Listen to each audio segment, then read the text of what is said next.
Good evening, everyone, and welcome to another episode of Indeed, the Independent Wrestling Podcast.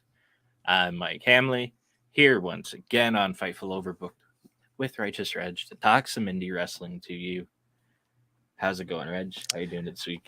It's your boy, your favorite rapper, your favorite writer, your favorite podcaster, Righteous Reg in the building for Indeed. I'm feeling pretty good. Just got done with a pretty lengthy Ask Rhapsody. If you haven't seen that, and get to Fightful Select. Check it out. Had fun, talk some hip hop, talk some wrestling.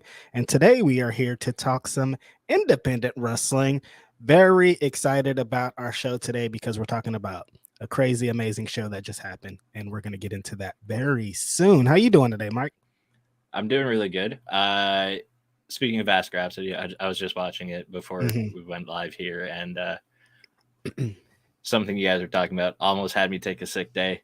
It was some BTE if it were to take place in the WWE universe. I'm hurt, I haven't recovered. That was insane. That was kind of gross. It was crazy talk, but Phil was going all the way in too. I'm like, also don't do this. Also, like really funny, but like hilarious mental visual, but like no, but awful if it was real. Yeah, but we're not here to talk about that. We're here to talk about some independent wrestling. And the one is while I was watching Ask Rhapsody, I was also scrolling on Twitter as one does when they're kind of killing time. Someone in chat. I never saw the Ask Rhapsody link posted on Patreon. Is it somewhere else now? It was on Patreon. You just got to scroll down a bit. If there was any news posts that came out, they'll like be above it. But it was definitely in there because that's how I got the link to watch it in my browser on my computer. So sweet. Yeah. But yeah, as I was scrolling Twitter while Ask Rhapsody was on, I saw an announcement for a match. And I knew when I saw it, I hoped you hadn't seen it because I haven't seen it.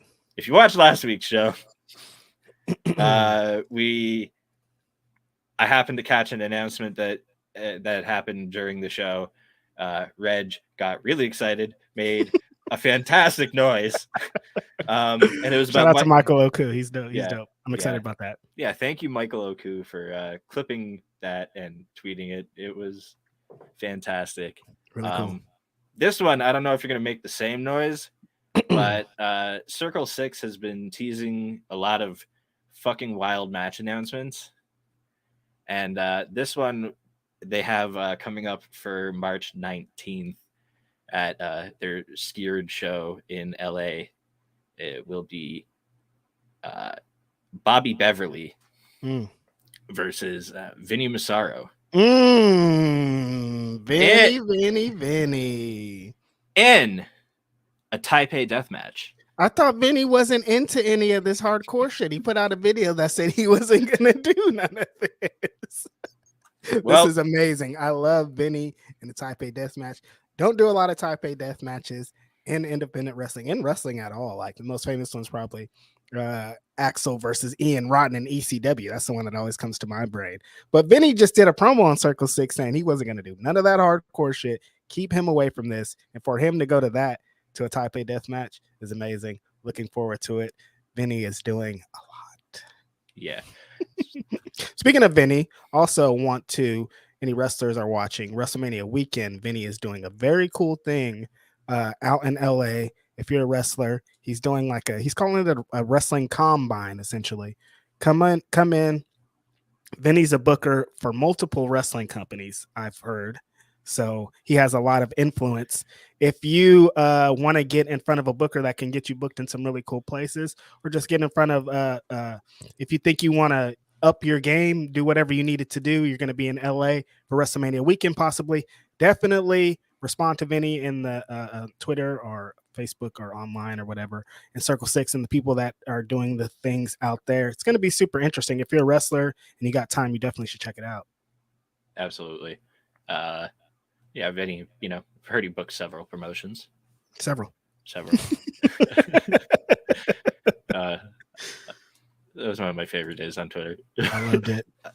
You like remember some days on Twitter. Totally. Yeah, that's one of those ones that's gonna hang around for a while for me. Some other match announcements. I might as well just do them while we're here. Yeah. Saw some other cool ones today. We talked about Revolver last week, so they announced some stuff for their next two shows. In April, they have a show on a Thursday again. It's called Thursday, and it looks kind of like it's Wednesday themed, like the Netflix show. So that's kind of fucking cool. Gotcha. I like it. So one of them is the birthday girl today, Ali Catch, is going to wrestle Miyu Yamashita. That's a big deal. Shout out to Ali. Happy birthday, first. Second of all, that's a great match. She's been getting put into situations like this very recently with top of the professional wrestling women's areas. So any test for Ali is great. Miyu has just been going insane in all of her American matches. So I'm sure this is going to be another good one. Yeah, she's over for like Prestige Roseland and stuff too. Mhm. Again, coming up.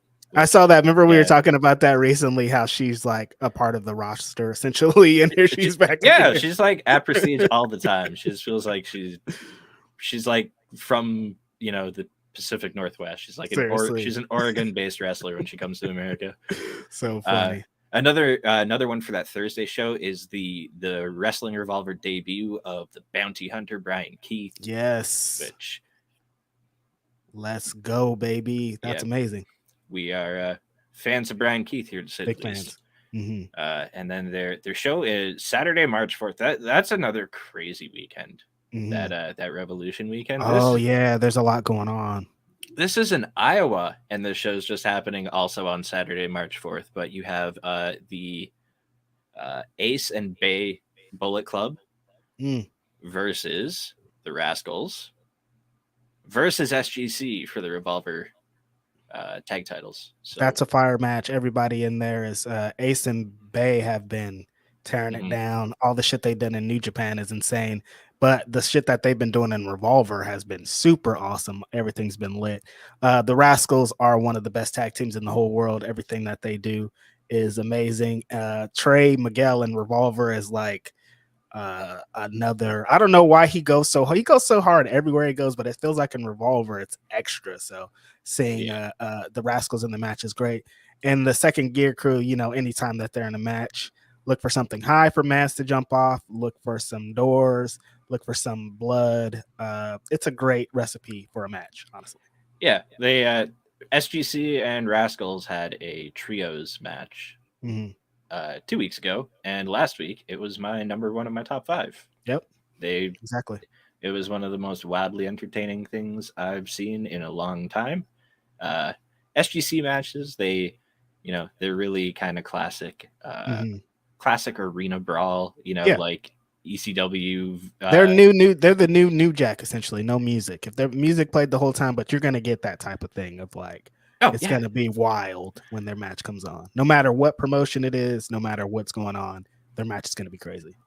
Yeah, I'm expecting pretty much a very similar match, but probably just a whole other level of fucking craziness to it, because you have Ace and Bay, who are insane. Both of those guys can do things that I've never even imagined wrestlers can do. Honestly. Yeah, and I'm excited to see them apply their the way the Rascals apply their style kind of into like the SGC environment.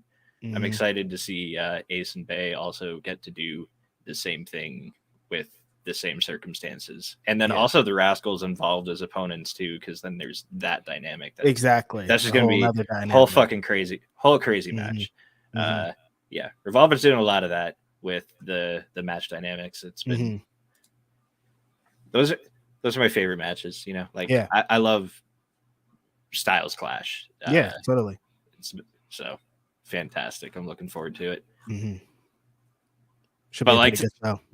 Talking about like styles clashing, the show we're here to talk about today specifically, well, 2 shows, but Saturday was wild. It was the return of the Jersey J Cup, which last took place in like 2014.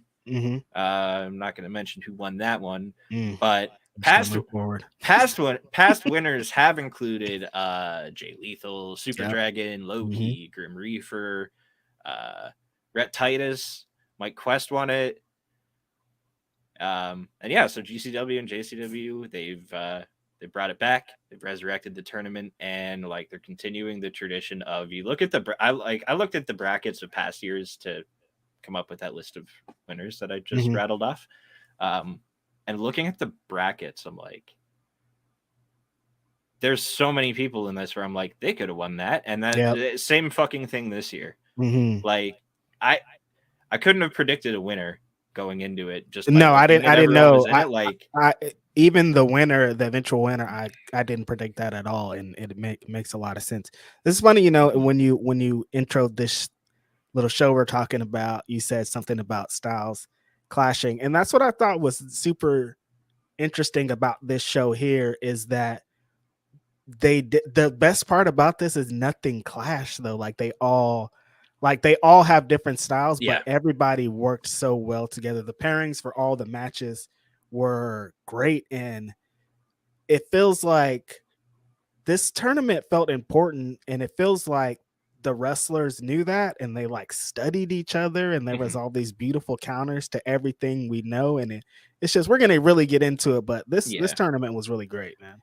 Yeah, I guess that like styles clashing isn't really like a great term for it, honestly, because it's really Mhm. more when they blend together that is the best Yes, part. Like exactly. when you can watch a match and it's two people with completely opposing styles and they can go so far to one person's side of things and then so far to the other person's side of things, but then Mhm. also find this middle ground where they're kind of, they're painting with both brushes at the same time. Yeah, That's that's the those are, magic. and there was top to bottom every match in this tournament. Like there was even one of the matches we'll get to. You know what? We'll circle back to this one. Mhm. Um, I'll go ahead and get started with the. So we do have top fives this week. Mhm. A couple of our matches are the same. Yes. So you sent me your list, and what I did was I just restructured my list so that the ones that are the same fall in the same spot. Yes. Which is very close anyway, because your number one, my number one and two were flipped. Our Mhm. number ones are like the same now, Mhm. but I had originally it was number two for me, Yeah. but it was like it's a 1A 1B situation to me. Mhm. Anyway, the match I want to start off with here is it was a non-tournament match actually from the second day, the second session of the tournament. I want to say day because these things normally feel It like the feels like multi, a totally like different day, but no, it was like hours apart. yeah, they like tournaments always feel like and they typically are. Like you think They of like usually are. the West Coast Cup was 2 days. There Mhm. was Bola is like two Yep, days. Bola's been 3 days it sometimes. has been. Mhm. Um, Although like then it gets you thinking about like shit like Tournament of Death and Yeah, tournament. there's I'm like some I'm one-days, like that's yeah. a 1 day tournament. That's crazy, That's dude. But crazy. If any that, tournaments probably should be 2 days, it should be that, and they like, "No, they're gonna I'm gonna bleed 3 times today, almost I to death." You know what though? I don't know. I feel like probably for like the healing, it might just be better to get it all Just out of get the it all way. over Like with, get it all out of the yeah. way at once. Mhm. I feel like it'd be way more fucked up to like It try would be fun. to You have a go. crazy ass 200 light tube match, and then the next day you gotta like go back. Yeah, I probably Yeah, want to just all get it all in one I don't shot. know. Anyway, we might circle back to some deathmatch talk later when we're talking about what's coming up on the schedule this weekend. But Yeah. the, the non-tournament match is actually like my number 5 here. It Hmm. was a 4-way tag team match with eliminated participants from the tournament and also a fourth team. So we had Different Youth, which was Jimmy Lloyd and Marcus Mathers. Hmm. A cool pairing too, because like Dylan McKay was in the tournament. He could have Yep. just teamed with Marcus Mathers here, but instead we Exactly. got Jimmy Lloyd with him, which I liked. We got the really awesome pairing of Alec Price and Dante Leone, Hmm. which both of these guys are just incredible in their own very For some unique reason, that ways. just really works together. It Those two feels like guys. it does. Hmm. Yeah. Um, Hmm. the Brat Pack, Starboy Charlie and Billy Starks, which Hmm. that makes so much sense. One of the many variations of the Brat Pack, which Yep. we would also have Nick Wayne hanging out in there with that. Hmm. And then they were all taking on the SAT. So Legendary. yeah, there is a couple of reasons I love this match. And one of them being like we had all the eliminated participants from the tournament still getting a chance in the second session to kind of go out there and be like, hey, you didn't get to see us advance in round one, but Hmm. you know And then for the people, it, some people might just watch the second show I Yeah, don't know why they would and not see the people on the first show. So to get them yeah, in on both shows, to get some eyes on them either way. yeah. And it's cool because it's a more like a lot of the tournament matches are so serious with the stakes Yes, of exactly. like this is for the jersey. Like every match is Mhm. for the Jersey J Cup. Really, like Exactly. like you're fighting to win every match for the purposes of winning this. Mhm. Not just the Jersey J Cup, but also the winner is the Jersey Championship Wrestling champion now. Exactly. Yeah. Uh, so it's a totally different vibe with this kind of match. It's like there's no stakes to it. It's just like everyone's out there having fun. But then Mhm. also you have the SAT, who are you know the quote innovators of the modern style, Yeah. and they're in there in the ring with this like young crop of wrestlers who are Mhm. very much all currently like the modern style is their style. They're modern wrestlers, Like people in this match against the SAT are doing moves that the SAT brought to the game. Like Yeah, this some of the stuff wouldn't exist if it wasn't for these guys and the people that were directly inspired by them. They're in the match with. I love matches like that all the time where you get yeah, to see who inspired and who's still doing it. It's great to see who inspired is still being in the game at the top of their game because SAT can still go like back in the day, honestly. yeah. Like take a drink every time you've seen a Spanish Fly in a match. Better be some water because you're gonna be dead if it's some liquor. Yeah, and suddenly we all have a problem. Seriously, Spanish Fly, yeah, like that move. Just in the show, like the first session show, we probably seen it 5 times. You know what I mean? So like, Yeah, the very and like and then some of the variations on it now too are yeah, fucking crazy. right. But as far as this match goes, like I don't. There's not. I should. There's no, okay. There's a lot to talk about with it, but it's like there's so much to talk about that like if I sat here and said You everything I can't do liked it about the like justice, and if you it's could do it justice, we'd have a 5 hour show for you trying to break it all down. it's a 4-team tag match. Yeah. It in GCW slash Mhm. JCW no less. So it's like it's essentially been a tornado style match Yeah. the entire way through. Mhm. Everyone is getting in there, doing Reg's favorite spot of people are one at a time getting in there and hitting their shit and there's 8 fucking people to go through here. So and then we proceeded from that to go to like the same thing but with double team and like triple team moves and shit. So at one point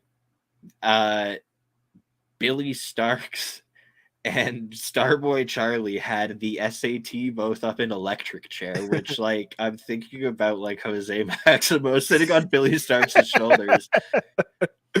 Yes. And Alec and Dante hit fucking blockbusters off the top Mhm. on them. It was like the whole match was just crazy. SAT wins, they're not gonna let all these kids beat them. Come on now. No way. They're legends. But yeah, it's all the chaotic, fucking crazy fun of Mhm. a eight or a 4-team tag. It was an 8-person tag basically the whole Mhm. time. Like it was mayhem, it was chaos, but it was And like it was a nice adrenaline joyride after super all the serious, shit. super serious, super Mhm. serious, super serious. Like every match, especially like those second and third round matches in that Mhm. session were like Starboy Charlie and Joey Janela was like a 30-minute match. Yeah, exactly. Yeah, there was Like, some intense long time uh fucking blood feud felt like matches going on earlier in the mhm. day. So to kind of get like a break from it was really great. It's great to see SAT again.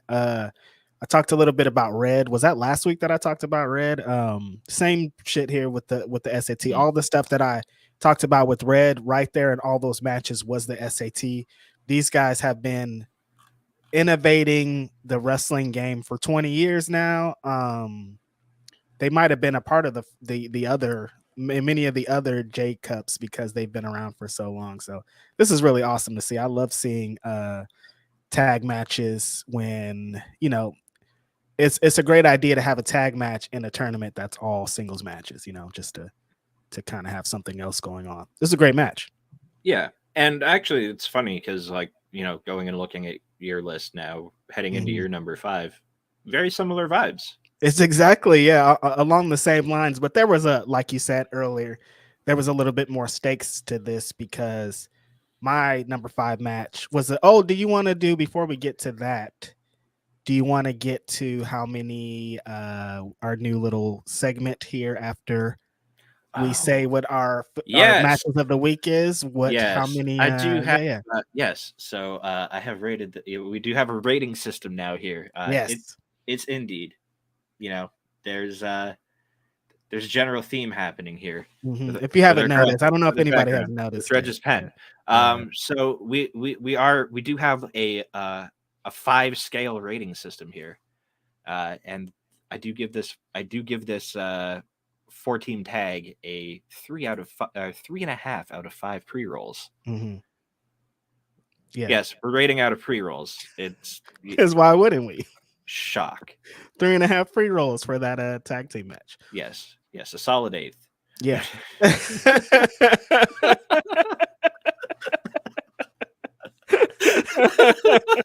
That was really good. I love it. But yeah, we can not be stoners for a second. Just kidding. We're continue to be stoners. That was amazing.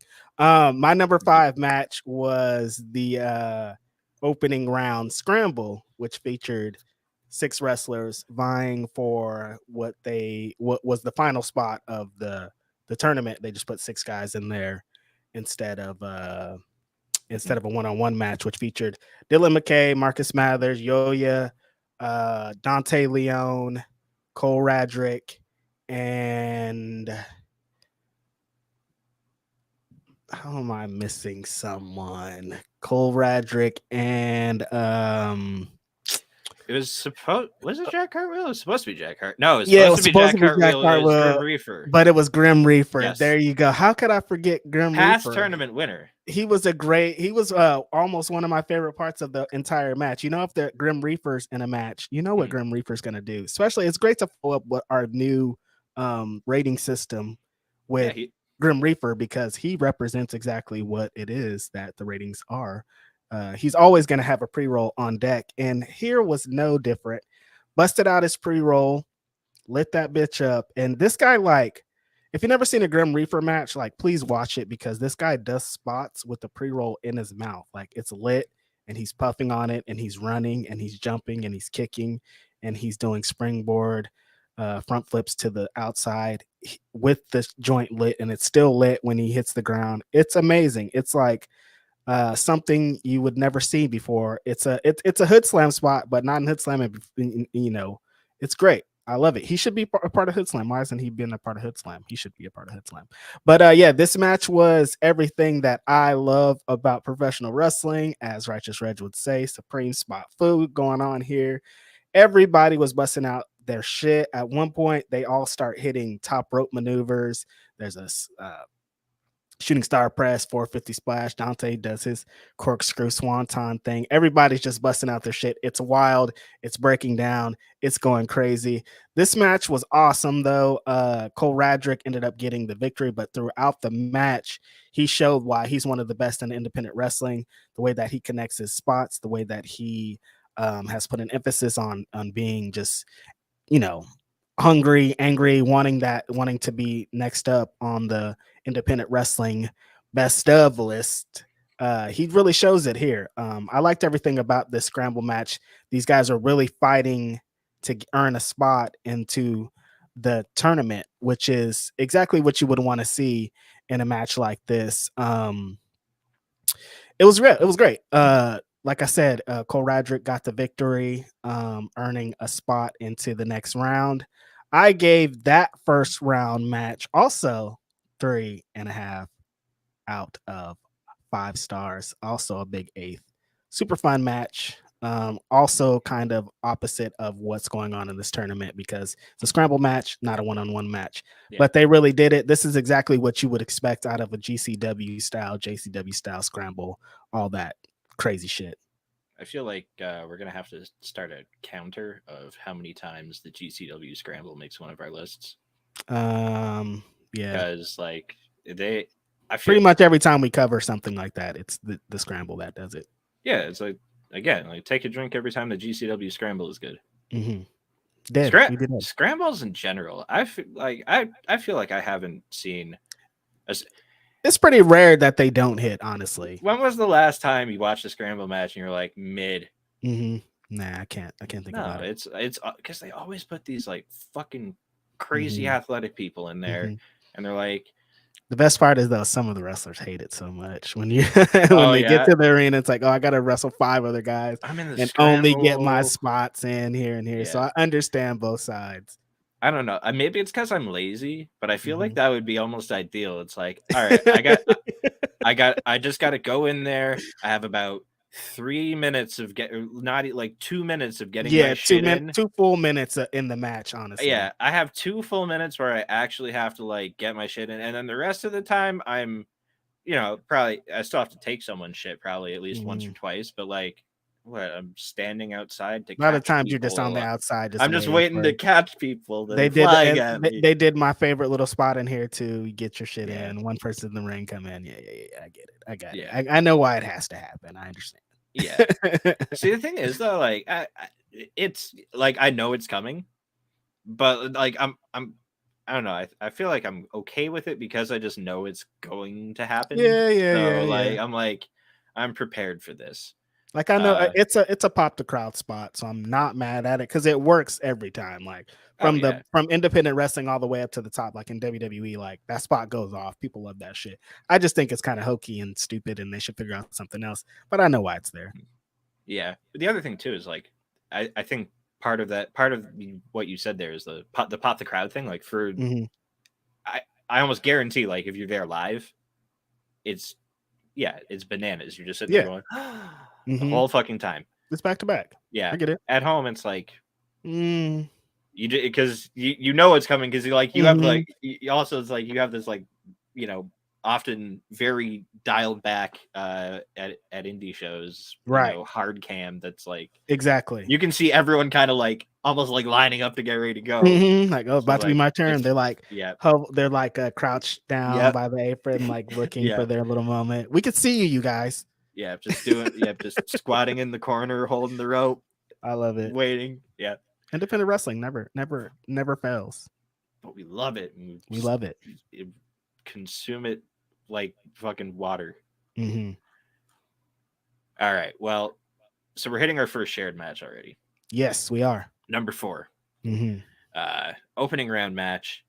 And this is what I wanted to circle back to earlier, which is kind of great. Yeah. Because we were talking how like it's 2 different styles blending together. This is Ares versus Commander. This is as much as it's 2 lucha wrestlers, it is like still totally 2 different styles. Exactly right. And that's what makes this again so cool is even within like the same umbrella of lucha, you have Commander who he runs the ropes. Like they might as well be like normal, like a sidewalk for him. He's just like I never thought we'd be able to describe a wrestler by being like he runs the ropes and not like you think he runs the ropes. No, like, everybody runs the ropes. You learned that on the first day of wrestling school. He tight ropes that he shit. Tight ropes them. He's on the top rope running across the ropes. He's insane. In fact, you know what? I'll just skip right to it. My gift of the week is Commander.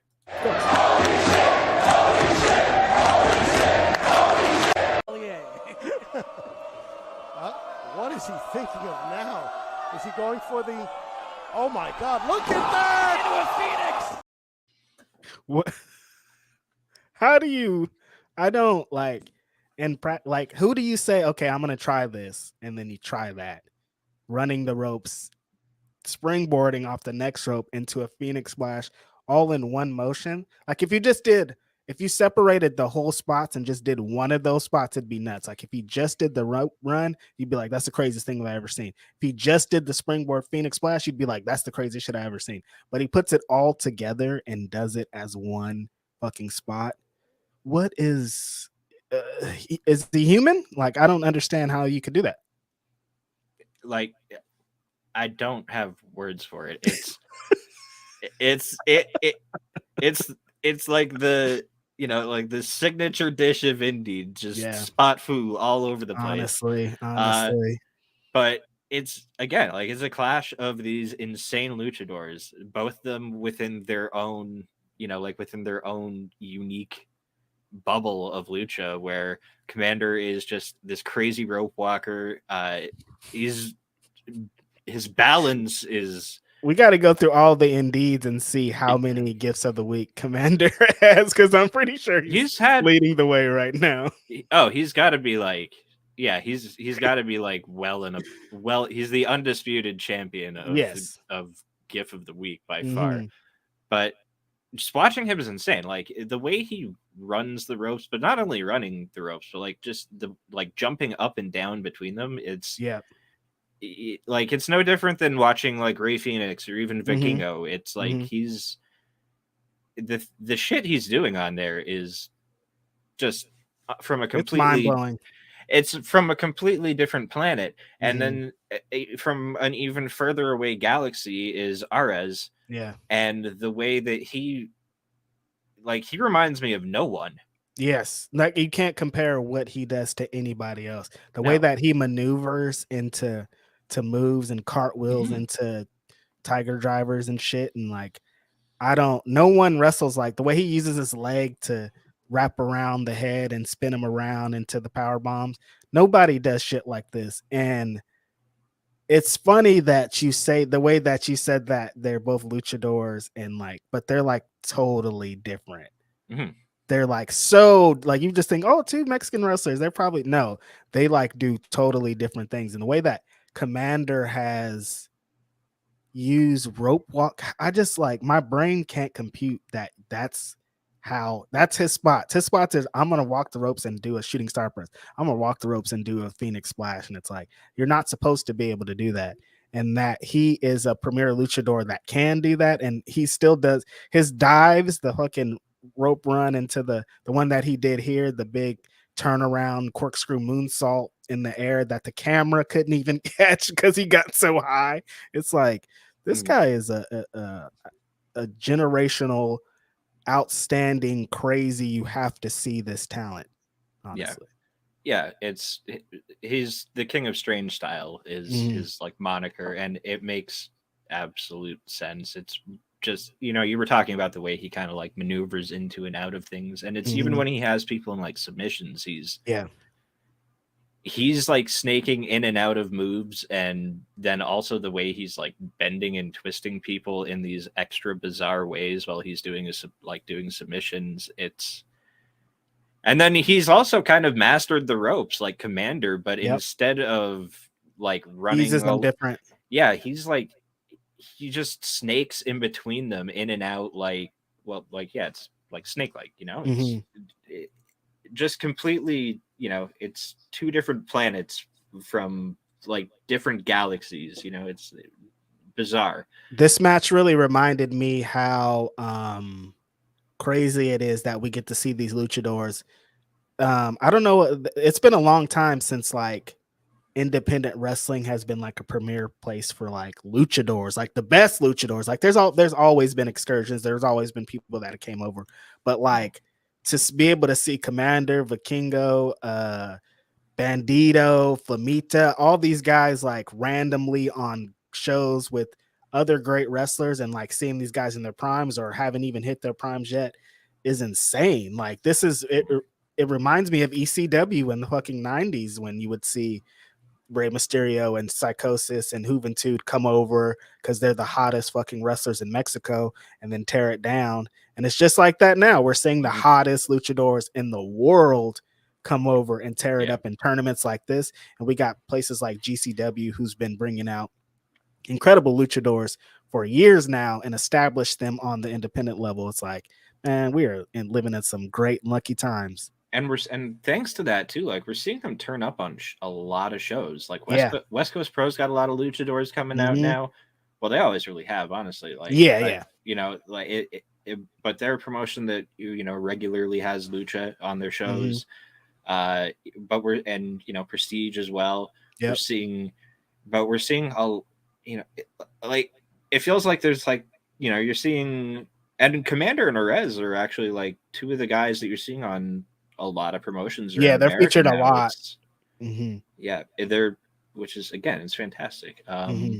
You know, can only lead to bigger and better things even for them. Did they announced Like, for the GCW show here in LA, Commander versus Leo Rush? Like, yo, come that's on, fucking man. crazy. I can't believe that. I wish it wasn't so close to Mania season and all that, because I'd probably drive down there, but that's crazy. Yeah. And it's funny that you mentioned Leo Rush. Mm-hmm. Mm-hmm. Because our next match is another one that we're tied on. Mm-hmm. And it is Leo Rush versus my favorite wrestler, Tony Deppen. Yep. I busted out one of my Tony Deppen shirts today, and I say I one love of it. because I own multiple Tony Deppen shirts, even up here in Canada. As I was watching the show, immediately after this match happened, I went to our messages to hit you up and be like, that was crazy. Like the way that Tony Deppen can work with anybody is just like, there's not a lot of wrestlers. There's a lot of people that they think can do that and they think can work with everybody, but not like Tony Deppen, man. He just brings out something so different in all the wrestlers. And my favorite thing, he works so well on both sides of the thing. When he's on offense, he has really crisp looking offense. And actually, he's improving every time I see him. Like, his knee strikes have gotten better every single time he comes out. Like, he's so precise with his stuff now. And then when he's on defense, when he's getting a beating, he takes everything so well. He sells so great. He just does all the little things that people kind of ignore. He focuses in on them and he does them really amazing. Tony Deppen is a great talent. And I'm hoping with this, the new launch of Ring of Honor, feels like he's going to be playing a big part of it, because he's already gotten a couple victories I see on like AEW Dark. Like, they like him over there, and I think that he's regularly too. Right.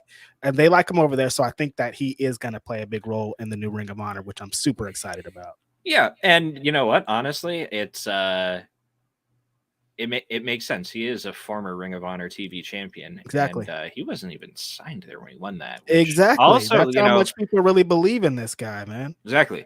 You know, like, again, how can you not love watching what Tony Deppen does in the ring? I make no secret about it. Like, yeah, it's my favorite wrestler. I love watching the guy wrestle. And He's it's amazing. not, but the thing is, it's okay. Like, part of it is I like heels. Yeah. I have it, but it's particularly like the cocky ones that will, like, they just won't, you know, they'll stop in the middle of a match, talk some shit to the crowd, their opponent, the referee, anybody. I love how this match started. They're singing along to Deppen's theme, and Leo Rush is like, he minds like, nah, this is whack. And then so Tony Deppen gets on the mic and says, like, this ain't karaoke, bro. Like, don't be singing my song when it's playing. Like, let me come out, and I don't want to hear y'all. Tony Deppen's always gonna get the moment to heal it up. I love that. And the best part about it is he always gets his comeuppance though. Like, he never talks shit about anybody and doesn't pay for it. Like, anytime he talks shit, he's gonna pay for it. That's how great of a wrestler he is. Yeah, and it's funny too, because he has like the most sing-alongable fucking theme. Yeah, like, yeah. And I love the story of that. He said that he wanted to pick the most annoying song that he could pick, but now everyone loves it. People embrace it every time. Yeah, well, like, how are you gonna hear that and not sing along? Come on now, especially just the opening little "We built this city." It just hits every time. The guys are never gonna fail. In like in indie wrestling crowds who, like, you know, they thirst for audience participation moments. They'll sing along to or make a chant out of anything. So honestly, the biggest heel movie can have in independent wrestling is coming out to no music. Yeah, no music, or like you'd have to pick something like egregiously it has to be bad. But like, it feels like they turn anything, like indie wrestling fans will turn anything into some shit. Someone might have done this, and if they have, like, you know, fuck me for getting it wrong, I guess, but like, I've challenged somebody to come out to like some Yoko Ono something like that. Yeah, that's the only way. It'd have to be something like really far out where people are just like, oh no, I fucking hate this shit. Yeah, like the kind of music. Have you ever heard like the technique that they use for flushing hostages or like flushing people out of buildings, where they'll just like blare horrible music and shit? Yeah. Yeah, like whatever music qualifies for that. Mm-hmm. I want somebody to try that shit as entrance Use music. that. Come on, Wrestling Hills. Let's see if you can do it. Can you Yeah. pull this off? Can you get people to hate your damn song? Yeah, I want somebody to have a theme so bad that like they've just the minute the minute the song, and it's not because they know they're coming, but just because the song is that bad. The song is so bad that they're just like, I Yeah. hate this person for having this shitty song. Yeah, I also don't want that though, then because then we have to hear the song. Do you think Nickelback could do it? No, I feel like people will get behind that, man. They'll start remembering the old Raw theme, and then they're just like, you know what? Maybe Nickelback wasn't so bad. You know how people are, Mike. True. This is true. It can turn that fast, though. That fucking fast. My God, we're horrible for getting off the rails. I feel bad. Back to the match. Leo Rush and Tony Deppen was amazing. And like one of my number one a few weeks ago was, and it's funny because it was before we picked the format, but I had kind of like saved it for last because it was the one I wanted for number. It's weird. You know, the top 5 was like almost existing before it existed. But I didn't talk much about Leo Rush when I talked about Leo Rush versus Dustin Waller. And, you know, part of that is because I saw this match as one of the opening ground matches. And I was like, it's going to end up, I'm going to end up talking about it. You know, it's going to end up there for me just on like, you know, this basis alone. Right. So I knew I'd be talking about Leo Rush in a couple of weeks. Yeah. And how can you not talk about Leo Rush? He's one of the most innovative dudes you can be watching in wrestling. He's taken something that would probably, you know, is completely out of control in his size and just found a way to manufacture like a personalized style of wrestling that like nobody does what Leo Rush does.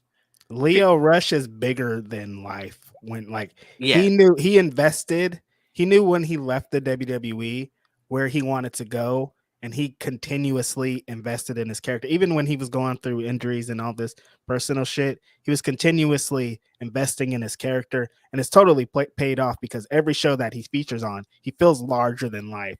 And that's kind of what was happening here is like from his entrance to the way that he bulked up, like he looks like that's the thing that kind of is crazy about Leo Rush's return is like he's bulked up, he looks great, but he still does the shit that he was doing when he was smaller. He's still just as fast. He still can't catch his ass when he turns on the go and I'm gonna go. Only he allows you to catch him so he can get you. But if he didn't want you to catch him, you would not catch him. The run that he's been on throughout returning to wrestling from Wrestle Kingdom to the stuff he's been doing in Wrestling Open, he's had 2 really amazing Wrestling Open matches that are just tremendous. He's been working a lot of places and he's been on a run like no other. I'm so happy for him because he's been through a lot of shit. So for him to combat all that and then to come back doing this and to do what he did here in this match with Tony Deppen, the fucking finish of this move that he did, you saw him do a really crazy one against Kylon in the Wrestling Open match. This reverse inverted, I like to call it the Tomb Driver, the old Owen Hart special, but he's like reversed into it. It's like this is, you know what I called it? I called it the Michinoku Destroyer. The Michinoku Destroyer. There you go. It's just a reverse. It's essentially a reverse Canadian Destroyer. Yeah. So for context, the finish, Tony Deppen had Leo Rush in tombstone position, and Rush grabbed the ropes in the corner and walked himself. So he was just like he had Deppen in a head scissors basically, and swung himself facing towards the middle, and they like both flipped, and it was it was basically a Canadian. It was It's an inverted Canadian destroyer, essentially. Yeah. Yeah, it was a kid. Mhm. Yeah, it was fucking Mhm. crazy. I don't know how Yeah. that didn't make a gif of the like. Yeah, no, that's how great the world That's is, that so that's many ins- gifts happen. Yeah, that fucking inverted Canadian destroyer into the big frog splash. Leo Rush got the victory in a match. But what I was saying earlier earlier about this show and the styles, these guys mesh so well. They were, I Mhm, saw it in a couple matches where the counters, there were new counters to spots we've seen a lot of times, mhm. which means they put a lot of focus on just like making sure that if they've wrestled before, it's not the same match. And so this was on display here throughout a lot, because a lot of these matches we've seen before. That's one thing that I've noticed with everybody kind of ramping their thing and a lot of promotions using the same wrestlers. We're starting to see rivalries, we're starting to see feuds, we're Mhm. starting to see these things throughout different promotions. So we could see a two wrestlers could have matches together for 3 or 4 or 5 weeks in different promotions and become like, married, as they say, to this great match that they can kind of take around the country to put on display. And Yeah, so this kind of felt like that. These two guys are like at the top of their game, Leo Rush, Tony Deppen, and they were countering each other and they were bringing their best shit and hitting everything. I love this match, man. I gave this match a 3.75, 3 3/4 on the matchup with the weed pre-roll things. pre-roll scale. The pre-roll scale. Mm-hmm. Yeah, it it circles back to the theme we were kind of discussing earlier of a blending of two styles, and you have like the shitbird dirty heel tactics of Tony Deppen. Shitbird.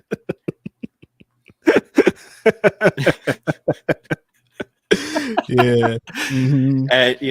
And then like outside of that, a more like traditional wrestling style out of him Mm-hmm. as well. And then Leo Rush, the way he uses his quickness and his size as like a means to counter and outpace his opponent. And every time Tony, they'd go for a break and Tony would go to throw a strike and Leo Rush would find a way to like duck it, or Mm-hmm. but not just duck it, but like zip all the way around behind him Mm-hmm. in one little sweeping motion. It's yeah, they did the damn thing, and Leo Yeah. Rush won and moved on in the tournament. Really good match. Really, really. I gave this one a whole 4 pre-rolls actually. Yes. Mm-hmm. I gave it the whole 4. And no Tony Deppen bias in there for me at all. Yeah, bet It not. was no, for real. It was an amazing match.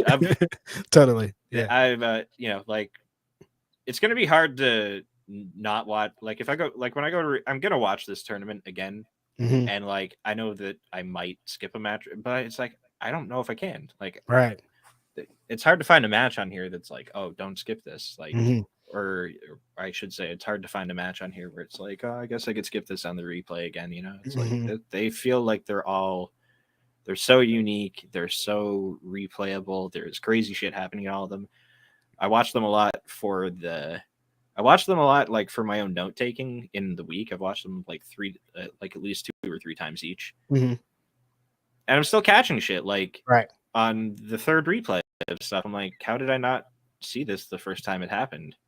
Yeah, no, this whole show felt really important, man. Like Mm-hmm. there used to be independent wrestling tournaments are kind of they're a long-term thing, and it hasn't felt like one like this with the amount of talent in it and how it's everything about it just felt like big, and all the wrestling was great and all the wrestlers came through. So Yeah, this was awesome, man. It's not a hard watch at all. Like I understand why you've watched it, why you can continue to watch it, because everybody really brought it.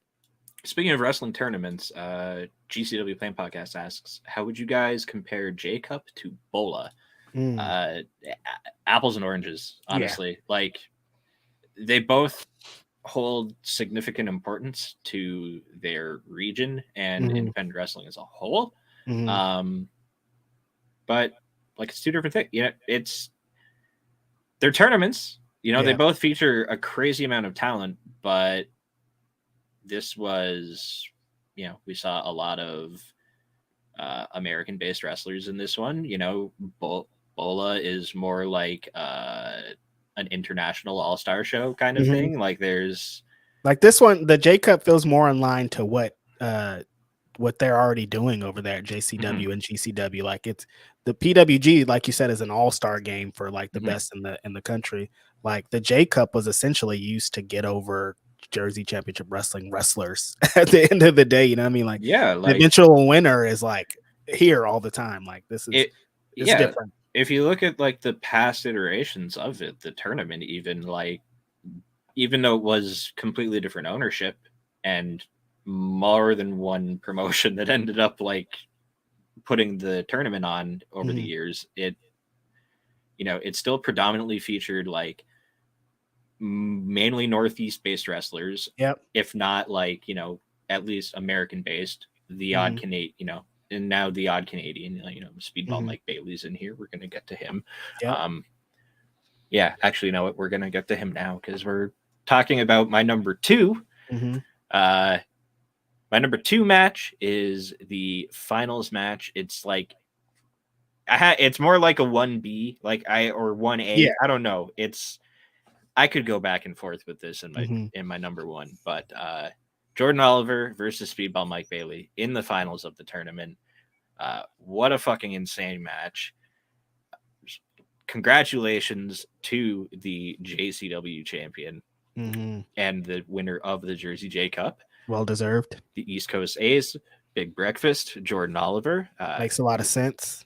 Absolutely makes a lot of sense. And it was an incredible series of matches he had to get to the finals. He fought through an opening round with Alex Shelley. Yep. Which already, hey, you're starting off with Alex Shelley. That's crazy. Yeah, you started off your day beating Alex Shelley, which is already holy fuck. Then Charles Mason, who, this was just nice to see Charles Mason lose a match. Everybody wants to see him lose. Yep. Then third round, he had Joey Janela. Again, history there. There's a lot going on. Like a lot of Joey has watched Jordan grow up. There's like so much behind that. That was a lore match. Also, as much as it kind of, was like a, kind of like a brass ring grasping moment sort of for Jordan to get the win over Joey. And then Speedball Mike Bailey in the finals. And like Speedball had Jonathan Gresham in the first round, Commander in the second round, Blake Christian in the third round. Blake Christian and Mike Bailey, like January or February-ish last year sometime, they wrestled in LA at one of the GCW LA shows, and I've watched that match several times since then. I love that one, and like got to see them run that one back in the Jersey J Cup.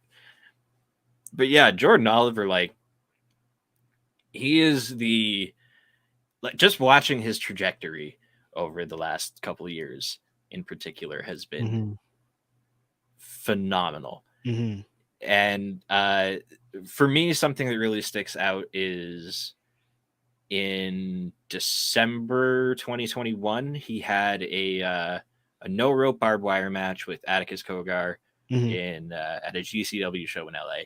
And that one for me, I was like, that's a main event. Like they have Jordan Oliver in the main event in LA in this crazy stipulation match against someone who at the time I also thought was actually going to have a pretty prominent place in GCW, but that turned out fucking crazy wrong. Things have changed. Yeah. Wow. But hey, like I was right on 1 out of 2, so that doesn't feel too bad.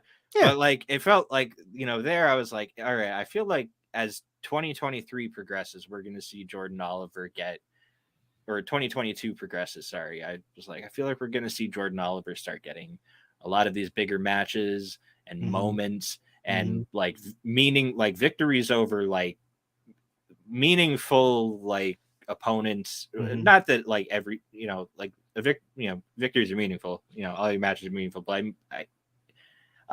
over these very particularly noteworthy names as the year 2022 goes We'd on. have to look up his win-loss record, but he didn't lose a lot of singles matches in GCW. Like, he was one of the most winningest guys out there for sure. Like, they made a special emphasis on Jordan Oliver. This whole thing kind of reminded me, it was like along the same line to how Titus has been built up over here in West Coast Pro. Like, Titus got the big West Coast Cup win, and the whole time, like, if you go back and like really put an emphasis on watching what Titus was going to be and where he landed, that's exactly how Jordan Oliver was. If you go back and watch from when you said and everything that Jordan did throughout the year, and he's been being built up to this big moment that he got here. That's what kind of made the tournament. The tournament was amazing, but for the way that it ended, it was perfect. I think like they picked the right winner for this, the guy that's been built for this, the guy that's been at every show, no matter what, going hard. One of the MVPs of this and GCW. Like, this was well deserved right here, and to be able to have these different matches in this tournament, and to be able to end it with who many consider the best independent wrestler going today is like the perfect storm of what you want from a tournament. Yeah, it was such a great way to cap off everything. It was like a perfect, it was like a coronation kind of moment almost. Where we're seeing this is the, it feels like this, this is our ace, kind of vibe with it. It's going to be interesting. Although, like, there's a lot of aces that are in and out of GCW, like, but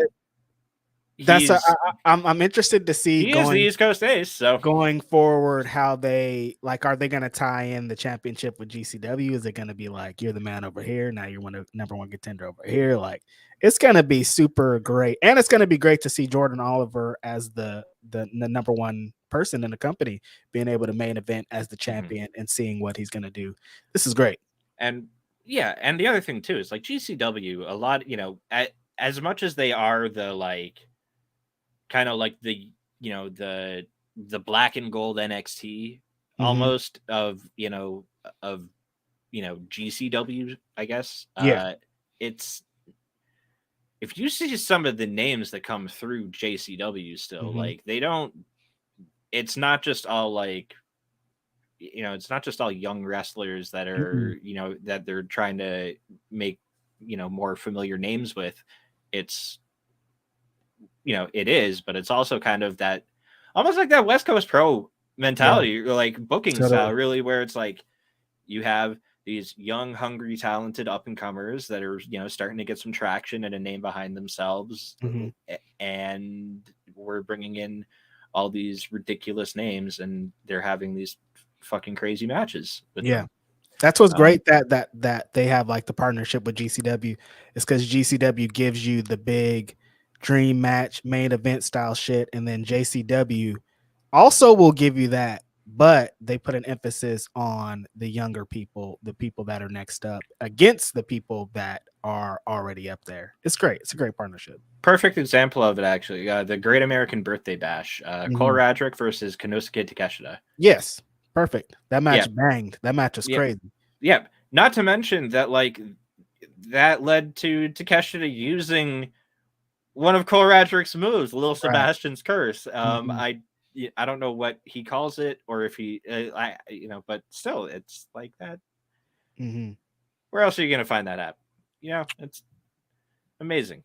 But for a finals match, this was perfect. It had all the like drama, desperation, hope, and then eventual elation from the crowd that you would want from a tournament final.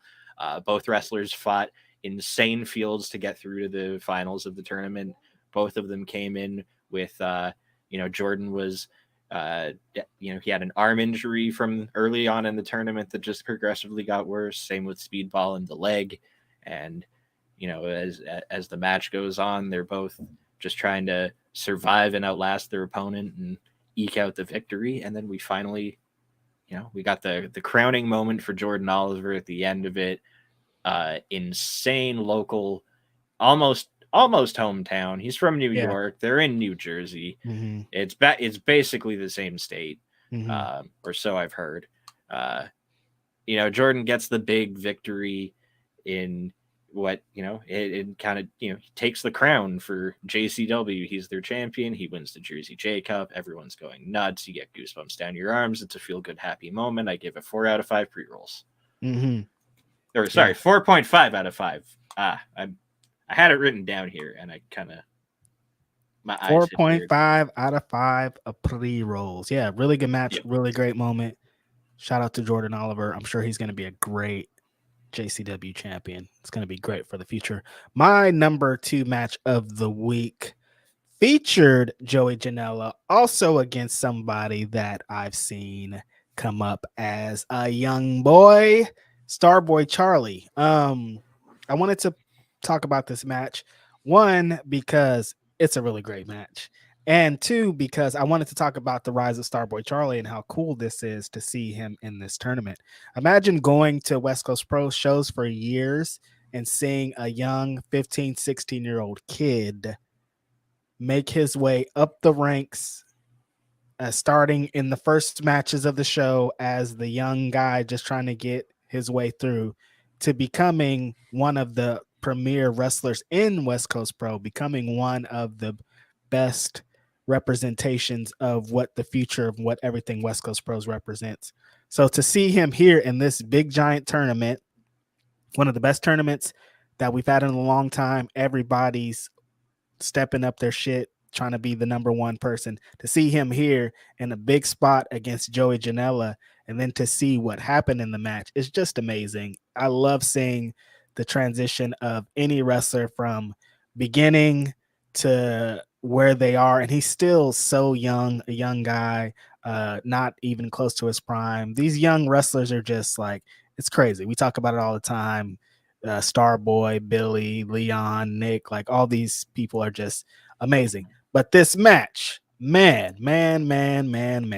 Joey Janela, when he gets into this, Joey Janela is tremendous. Everything that he's done post AEW, he's upped his stock. He's went to Japan and gotten better. He is one of the premier independent wrestlers. When he gets into his bully Joey Janela, I'm badass mode, which he was here in this match, there's not a lot of independent wrestlers that are better than him. They got into a back and forth chop fest, and boy, oh boy, I've never seen Joey Janela chop anyone this hard. I don't know if it was just because it's Charlie and he's Charlie or what the hell it is. But when Charlie dropped the straps and Joey got those big Kabashi style fucking smashing your chest in chops, and Charlie's bumping off of him and trying to get him back, and Joey's just feeding him. It's just, woo. Joey turned into Walter for like. He seriously did. He seriously turned into Walter. He manifested Walter. Right. At one point, Charlie's just like, all right, enough already, dude. I don't want my chest chopped in anymore. This hurts. But yeah, Joey Janela was in this bully mode. But Charlie, the reason that he is where he is now is because his charisma, his heart. You want to get behind this kid when he is going in. And when he started going in on Janela and fighting back and not let his chest being chopped, really firing back off at Joey with forearms and all of his signature shit, it really turned into something. The way that Joey Janela, there was no doors, huh? Wow, Joey Janela match with no doors. That's really something right there. I don't know the last time I saw Joey Janela match without doors. It's crazy. It's a weird one for the bingo. That's a rare one for the bingo card. Joey Janela without doors. This was awesome, man. This was the fighting from behind shit that we love from Charlie. Can he defeat this big Goliath? Joey Janela wants to show that Joey Janela is coming to win this tournament. He's not like, this isn't like, I'm just here, I'm happy. Like, this is connected to him. He's connected to GCW. He's connected to JCW. He's connected to all this going on.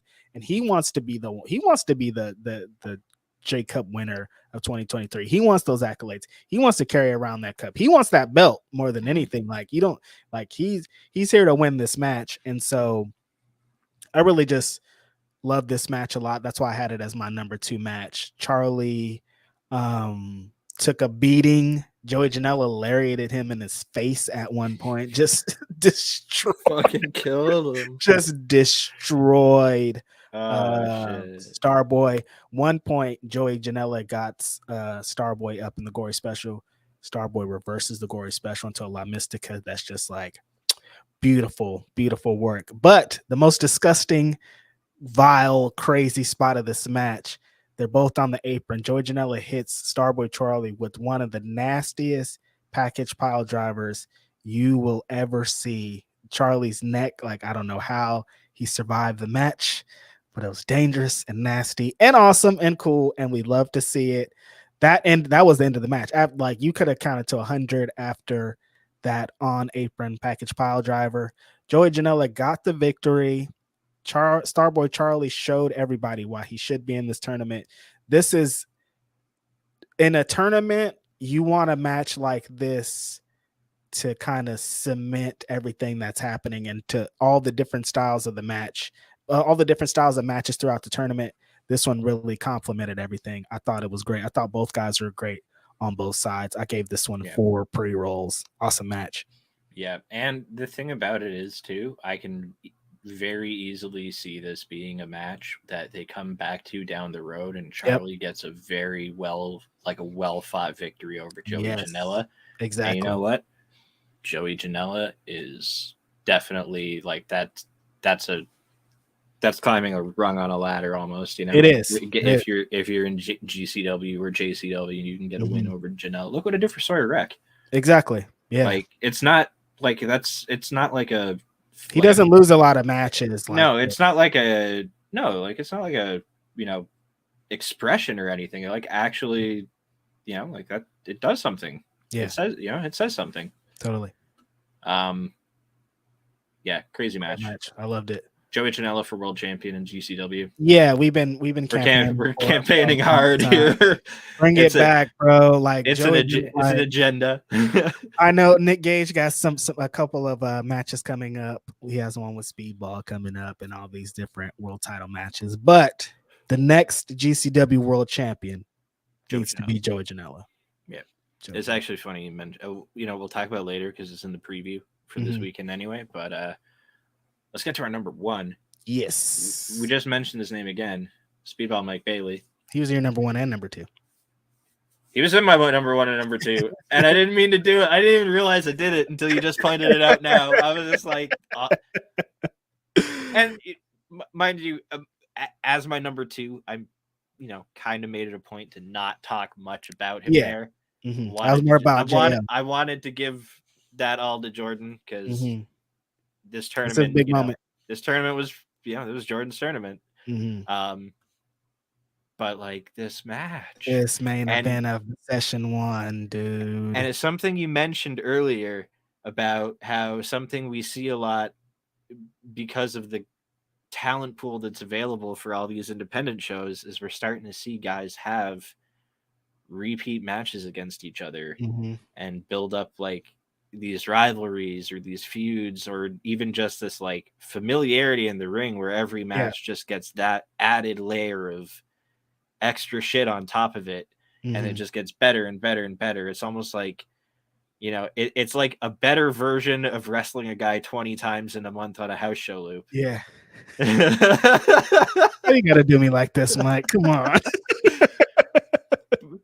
But yeah, no, I feel what you're saying. Yeah, 20 times in a month is that I don't know. Like this was a good match, but like if I had, if I watched, if I saw it 20 more times, I'd be like, all right, you guys, like let's fight somebody else. Yeah, but this is the 6th time that Mike Bailey and John Gresham have mixed it up, and it's very apparent. Like from the start of the match, they literally opened the match with this chain of like lightning fast counters. It's so fast, right? And yeah, and again, but it wasn't just like that was what got me about this match is the pace, is because there was a bunch of pockets in the match where they were going 100%. I'm talking about both of them trying their hardest to knock this other guy out. And it's like, how are you guys keeping this pace, man? Oh my God. Insane pace. But then like both the guys, you're like, okay, yeah, I mean, Yeah. Like, But then, like, there's something that that kind of spaced it out was this. They kept going. They went back to this ankle lock on the outside a couple times, and it's like it was still this really intense moment in the match, but it was not like it wasn't the fast paced, chain wrestling right. or athletic shit. It was John Gresham was trying to snap Mike Bailey's fucking foot. Yeah, they did right this a off of few his times body. in the match because later in the match, Gresham locks him in a figure four, and like that is Mhm.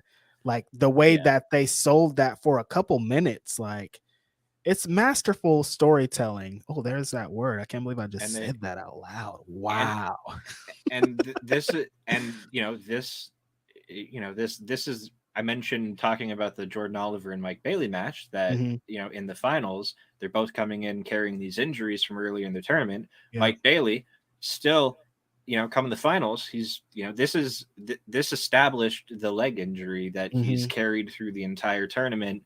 And this John Gresham doing what he did to Mike Bailey's foot on the outside, kind of almost established the tactic that Bailey's opponents were going to kind of take on through the tournament of Right. going after that injured leg. And it's, like his story of the tournament of like battling through the adversity of this leg injury started with that.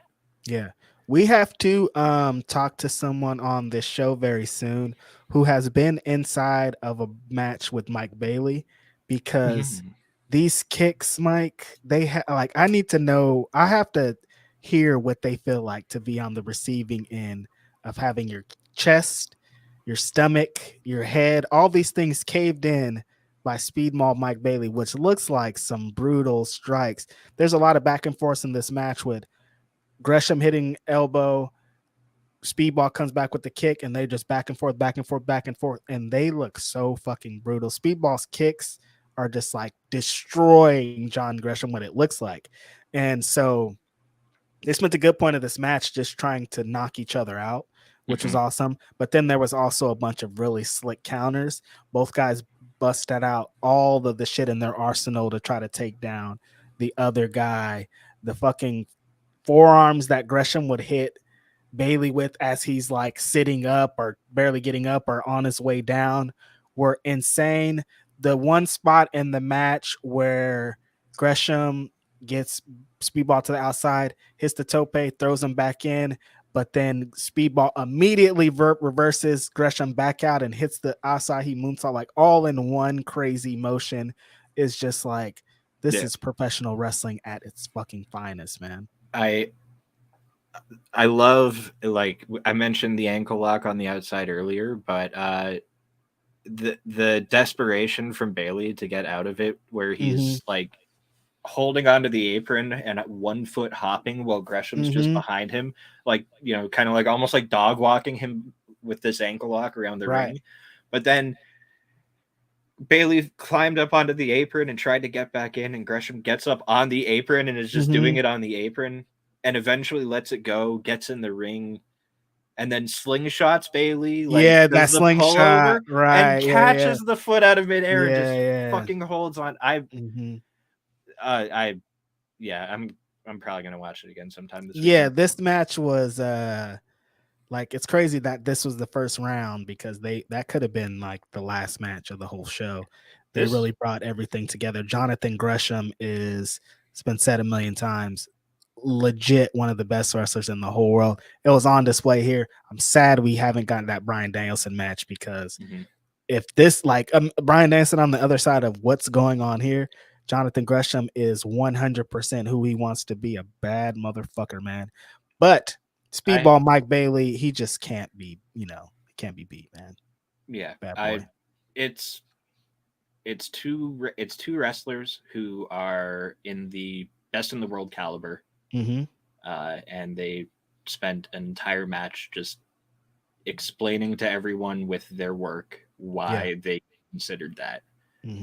And like it's you watch it and you just go, oh, these guys are fucking amazing. This match is fucking awesome. I love professional wrestling. I gave it 5 out of 5 pre-rolls. Honestly, like I think this is probably right up there behind. For me so far this year, this is like right behind Kenneth and William from January 4th. Wow, high praise. It's a great match. I think this is right behind that for me so far this year. I can't think of anything I've seen recently where I'm like, especially like an independent wrestling match. Like this is crazy. For me. Okay, so for me personally, because I watch so much independent wrestling, like I can't base like who, when it's like you start getting to like the the wrestler of the year talk and all that shit. You know what I mean? It's like so many people are like, oh yeah, they're a good promo and they're a good draw, and it's like,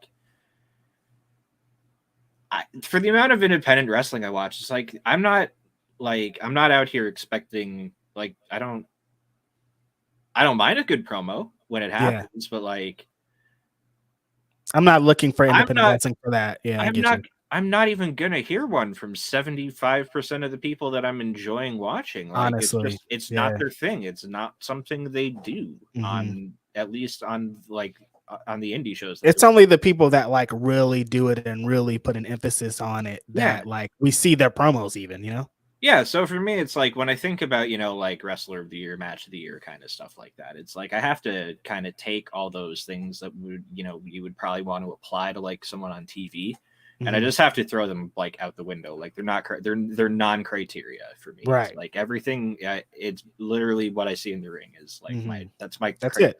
It's my criteria, and it's like it's not a great way probably to look at it, but it's the only objective way that I can look at, like John Moxley and Jordan Oliver and be like, both of these guys are fucking excellent at what they do. Yeah.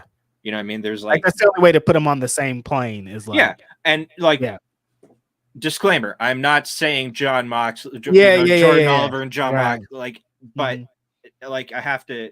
It's the only. That's the way that you put them on even ground instead of just like this guy's on TV and makes blah blah blah, and this guy's over here. That the only way to separate that is kind of. Otherwise, it's like it's apples and oranges. Otherwise, you know what I mean? Right. Like I have, and like if I'm looking at it, I have to find at least like, okay, so I have to just talk about fruit now. I can't. Yeah, it's kind of like how how PWI 500 is scored. Like, Kevin told me, he was like, if we went by like real criteria, then Bryan Danielson would just be number one every year. If we just went by like the best wrestler, so there has to be like all these extracurriculars that help other people. And that makes sense. Yeah, but so for me, I matches. What do I see? What do I see in the ring? And there's a lot of people who there's so many more people who do great things in the ring that like never touch a microphone. Yes, exactly. And that's okay. And I think they should continue to, and hope that the future of wrestling is that those guys can still be world champion, or those people, it doesn't have to be guys, it could be anybody. Those people can still be world champion in the future, even if they can't talk on the mic. Oh, stupid ass shit. I gave this one 4.5 pre-rolls. Great match. Intensity, strikes, counters, submissions, everything you could want from a high profile independent wrestling match. Jonathan Gresham and Speedball Mike Bailey are two incredibly talented wrestlers.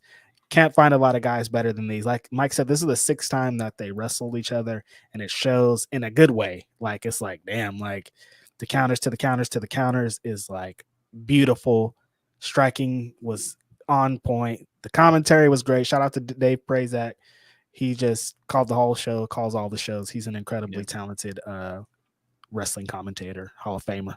Veda Scott on there too. Scott, tremendous. Yeah. It's gotta be weird watching like your spouse. You know what I mean? Like, because like for all the good stuff that happens, it's like and then like it's like what happens the one time that somebody like fucks up something, like, it looks terrible, and you're like, oh no, but you gotta be like, oh yeah, it's people like Billy, the wrestler. Still, I'm definitely not worried about the fact that he just got dropped on set. Right. Yeah. Yeah. Knock on wood, that we never have to deal with that. Yeah, you're such a professional, Veda. Goddamn. Yeah, she's great, and he's great. Everybody's great. This match was incredible.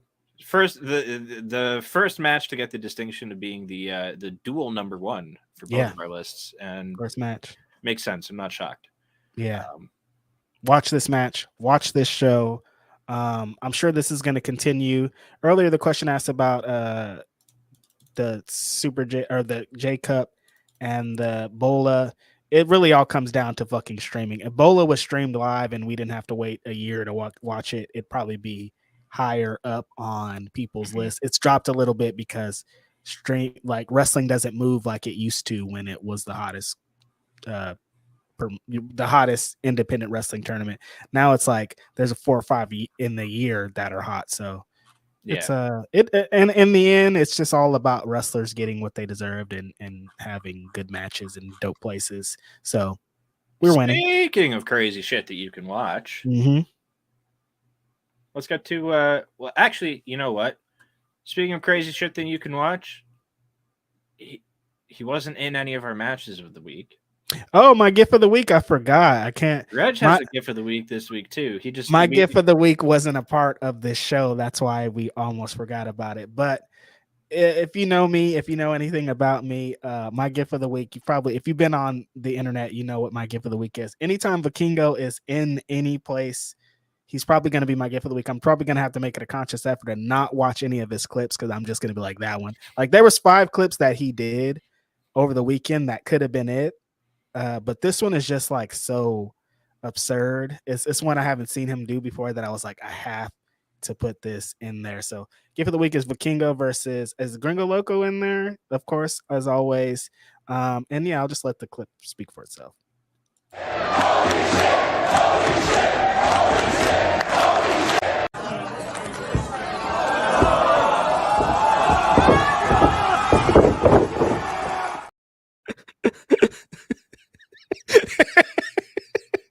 He cartwheeled on the top rope. He cartwheeled on the top rope, Mike. He did a cartwheel on the top rope, Reg. A full ass cartwheel on the top rope. What? After he sprungboard from the second to the top rope, cartwheel into Super Hurricane Rana. He cartwheeled on the top rope. How could I have anybody else? How could I have any other clip? This fool did a cartwheel on the top rope just because he can. Yep. Generational talent. Unreal. Nobody does it like this guy. He elicits emotions out of me that I haven't felt in a long time. What an independent professional wrestler. I hope that he is on TV one time to do that crazy shit. So he wrestled Gringo Loco 3 weeks ago. And this is already like new shit. Same guys. Speaking of Gringo Loco, by the way, another smooth transition. Tonight on IWTV, I get to promote a fantastic Canadian promotion. Yes. It's called Demand Lucha. They're based out of Toronto, Ontario. They have a show on IWTV tonight. Might actually be happening right now. I'm not 100% sure. I would think so. It's 6 p.m. Yeah, it's 9:20 in Toronto. Yep. It's 6 p.m. my time. That's it. That's all. Yep. 6 p.m. only where you are, Reg. Still got a whole bunch of day left. I know. Yeah, I think it might be on right now. But it's on IWTV. Either way, watch the replay. You have Joey Janela taking on Gringo Loco for the Premier Championship in Demand Lucha. There's also Space Monkey versus Marcus Mathers, Sam Adonis versus Jack Evans. That's just gonna be crazy. Yeah. Jimmy Lloyd versus Jody Threat. Manders is having like a lucha death match with Arrow Boy. Yeah. Demand Lucha is a super interesting promotion. A lot of crazy shit happening there, and definitely one of the ones in Canada that's starting to make a bit like a bigger splash, and seeing some prominent names from like the American scene coming up here. So like Gringo Loco has been the champion here for as far back as I can remember. It's not very long. I smoked too much weed, but yeah. So that's on tonight. Wrestling Opens on tonight. We've got some awesome shit coming up this weekend on IWTV. Prestige has a show, Reality Unfolds, on Friday night. Yes. You've got Alex Shelley versus Sonico for the Prestige Championship. I really hope this is Sonico's coronation moment. I hope so too. That would be dope. The show is being main evented not by the Prestige Championship match because they have a no rope, no canvas barbed wire death match between Drexel and Akira. Wow, that's gonna be these violent. guys have had a. If you follow Prestige, you know that these guys have wanted to just do progressively more horrific things to each other every time they cross paths, and it all culminates in like it doesn't get much more brutal than a no canvas barbed wire death match. It's Right. like what more do you do at that point besides fight in the street with swords? Exactly. Like fuck. Mhm. So we got that on. Matt Tremont's Angels of Death tournament. There's a whole bunch of shit. Subscribe to IWTV. Check the calendar. Find out everything that's on there. Fight TV has some crazy stuff happening too. AIW again. Ooh. They run like Pretty often. constantly. Yeah. Saturday there's also a double shot, 4 p.m. and 8 p.m. Eastern of Black Label Pro. Oh, sweet. Yeah, they have Love Stinks at 4 p.m. and All My Friends Are Enemies at 8. The 4 p.m. show, we've got Josh Bishop and Dom Guarini for the Midwest Championship. That's a fight. Yep, Kevin Blackwood versus Trisha Dora. Ooh, yeah. I like that. Joey Janela versus the Nature Boy Paul Lee. Mm-hmm. The evening show, Calvin Tankman versus Manders. A brawl. It's Great. Yeah, definitely check out Black Label Pro. They're always, we've talked about them before. They're great. They put together very long cards. They give you your money worth. You like 2 shows in one day? Black Label Pro, 2 shows in one day. And at minimum, you're gonna get like 20 matches. So probably should watch it. Yeah, it's a very worthwhile afternoon, and then later again evening of professional wrestling. Always a good. I love watching Black Label Pro. They have some fun stuff happening. They do. Again, another place that it's a total variety bag, like mixed bag of tricks. Everything you're going to see there. Totally. Completely different to that. On February 18th, Saturday, we've got, if you like your deathmatch wrestling, there's some unsanctioned pro on Fight TV. Also, though, on Friday, that I forgot to mention, is GCW and VXS are teaming up in Vegas. Sweet. Yeah, in Vegas. For definitely. Jimmy Lloyd's birthday show. Yeah. Jimmy Lloyd's all grown up, and it will be Jimmy Lloyd versus Effie in a death match, main eventing that. Really good card. Mike Bailey versus Miedo Extremo. Arez and Commander teaming up against Jordan Oliver and Nick Wayne. Crazy card there. Yeah, and then shout out to VFX. GCW's in LA the night after that. Billy Mack versus Blake Christian. Nick Gage versus Mike Bailey. I was watching Mike Bailey stream on Twitch earlier this week, and he's like, send me Nick Gage matches. I need to figure out what the hell I'm going to do with Nick Gage. Amazing. Yeah. So I can't wait to see that. I'm very interested in finding out what Mike Bailey and Nick Gage put together, because that's definitely, we talk about Clash of Styles. That's about as clashing as you can ever get. I don't know how you can get more that's the 2 most opposite ends of the spectrum. And I'm trying to imagine how Mike Bailey and Nick Gage are going to. Is this going to be the first time we see Mike Bailey wrestle in shoes? Well, probably not. I don't know though. Yeah, I don't know. Well, that's gonna be super interesting to see. Is he gonna put on shoes? I might. Because only because of the implication of glass. Of course. Are we even going to see glass? I don't know. He said he's like, I'm not doing that. He's like, I'm not letting him pizza cutter me. So right. I don't know. But it's Nick Gage. If he wants to pizza nobody lets them pizza cut it. Do it. No, nobody wants them to. Yeah, no. It's Nick Gage. It's Nick Gage. You're getting pizza cutter. Exactly. Yeah, and then a Domino's commercial will play after, and it'll be fucking amazing. Good life. Yeah, that was our show this week. That was Jersey J Cup was crazy, and then looking at last weekend, it's like, okay, so we got the Jersey J Cup, and there's other shows that happened last weekend. Kylon King and Leo Rush had to go watch the main event at least for watch it. Wrestling Open last week. whole show is good. But like, if you're like, okay, I have time for one match, Leo Rush versus Kylon King from Wrestling Open. The homegirl Jenna would have Like- been mad if we didn't say nothing about it. Oh, Jenna would, yeah, Jenna would have fucking roasted my ass on Twitter. But watch Leo and Kylon from Wrestling Open. Yeah, absolutely, Mm-hmm. absolutely. And then looking at this week, though, I'm like, oh shit, how am I gonna pick which shows to even watch? There's so many that. Last week I was like, I'll probably watch, like a couple of things, but I'm mostly like Saturday the whole day is Jersey Jacob. So, but yeah, this weekend it's like I have to make tough decisions. Tough decisions.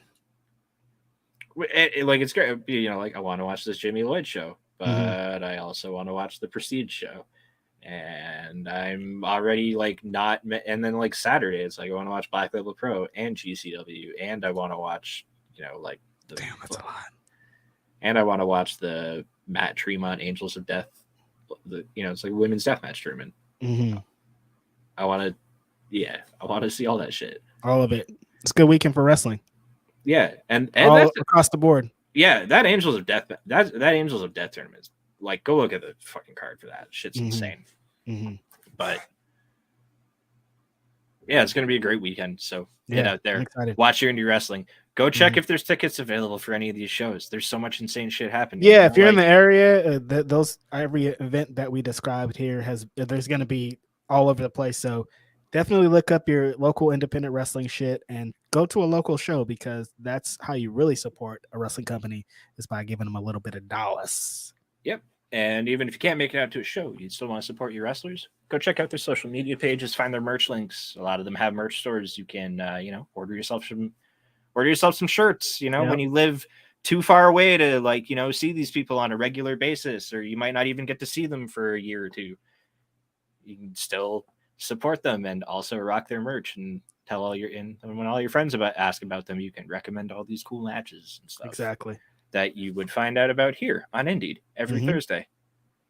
And when we're not here, you can find Righteous Reg doing. I'll be on Grapsity every Saturday in the morning. Fightful YouTube with Bill Lindsay, with Will Washington. That's every Saturday. Never going to miss that. Thursdays, every other Thursday is Ask Grapsity. That was before this. And here with Mike on Indeed. Yeah. Keeps it busy on every other Thursday. 2 podcasts. Thursday's crazy. Yeah, I like it. Possibly another one. I don't know. Hopefully. Ooh. All right. New TV show just got announced for Thursday.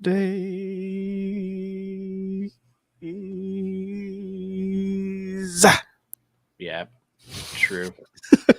True. I know. I'll wait. Yeah. And me, you'll find me talking about wrestling on Twitter at the handle right below me here. I don't do much outside of that. I work an office job 9 to 5, so I just spend my free time watching wrestling and talking about it on the internet with Reg. It's fucking awesome. Oh, and get the new issue of PWI just dropped today. Mercedes Moné is on the cover, and I have a very special piece on Saturday too. Jay Briscoe. Yeah, that's on Saturday, and the WWE. Like, there's a lot going on. Like, I'm gonna be at the New Japan show, so I'm gonna have to come back to everything. But yeah, there's a lot going on. But yeah, get that new PWI right now. Just dropped today. I have a piece on Jay Briscoe and my Righteous wrap up. So yeah, get that. I'm shook now. There's so much fucking busy, dude. It's so busy, so busy. Oh man. All right. Well, we need all the time we need to catch up on all this wrestling. So we're gonna call it a day here. Thank you very much for spending some time with us this evening. We'll see you next week. There's no Ask Rhapsody, so we'll be on a little earlier. Yep. Subscribe to Select. Watch Ask Rhapsody. It's fucking hilarious. Have a good night. See you next week, everybody.